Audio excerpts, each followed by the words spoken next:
la conservation de la masse.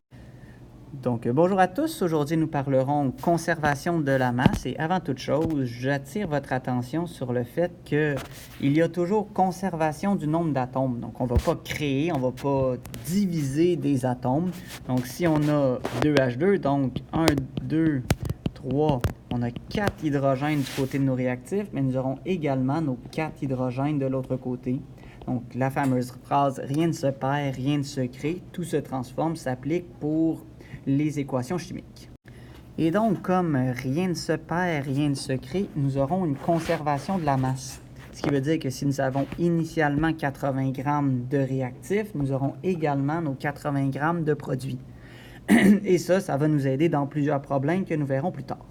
Pour bien comprendre le tout, on va quitter le monde des molécules pour s'attaquer au meuble IKEA. Donc, si on a 150 kg de matériel, quelle masse de meubles seront construits? Bien, nous aurons 150 kg de meubles, comme nous avons 150 kg de matériel. Rien ne se perd, rien ne se crée, tout se transforme pour la première fois du cours. Lorsque nous avons une équation, donc là, on sait que 35 vis plus une planche nous donnera une table, et on a 1 kg de vis.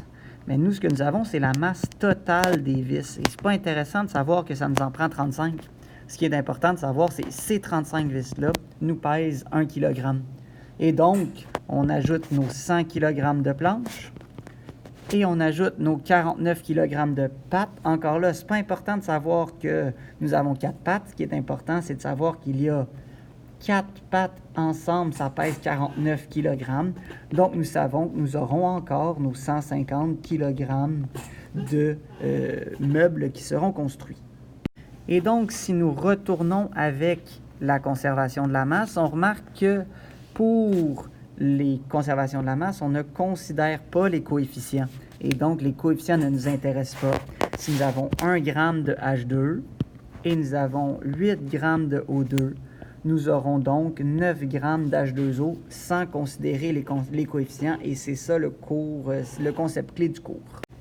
Et dans vos notes de cours, vous aurez plusieurs exercices pour vous faire pratiquer et rappelez-vous toujours de ne pas considérer les coefficients pour arriver à la bonne réponse. Finalement, si on s'attaque à la conservation de la masse en laboratoire, donc quand on est en laboratoire, malheureusement, on a des problèmes qui nous font qu'on a difficilement à recueillir nos produits. Souvent, il va rester collé sur les parois et comme il restera collé, bien, la masse finale, la masse des produits, va être plus petite que la masse des réactifs parce qu'on aura perdu de nos réactifs durant la réaction. Le point le plus important est la présence d'un gaz.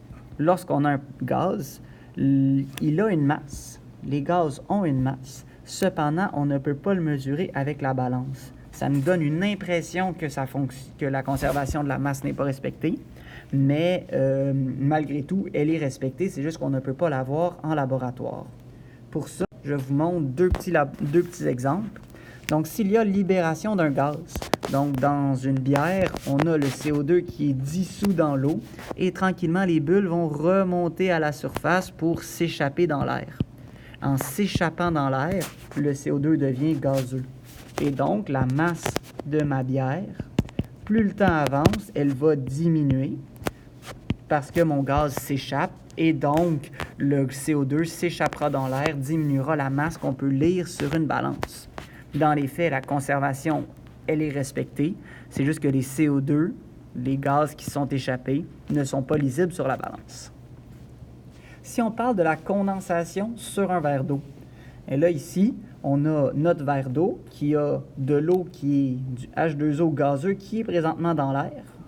Et ce H2O-là, même pour respecter H2O, ce H2O-là, comme il est gazeux, on ne peut pas mesurer sa masse, mais il va venir se coller sur la paroi et comme la paroi elle est froide, elle va venir se condenser pour devenir liquide. En devenant liquide, bien, maintenant on pourra mesurer sa masse, donc la masse du verre d'eau, à cause de notre gaz qui devient un liquide, va augmenter à cause que le gaz vient se coller et maintenant on peut le lire. Donc encore là, en note de cours, vous avez quelques exercices pour pratiquer. Est-ce qu'il y a une perte ou un gain de masse à cause de la présence d'un gaz. Bonne chance!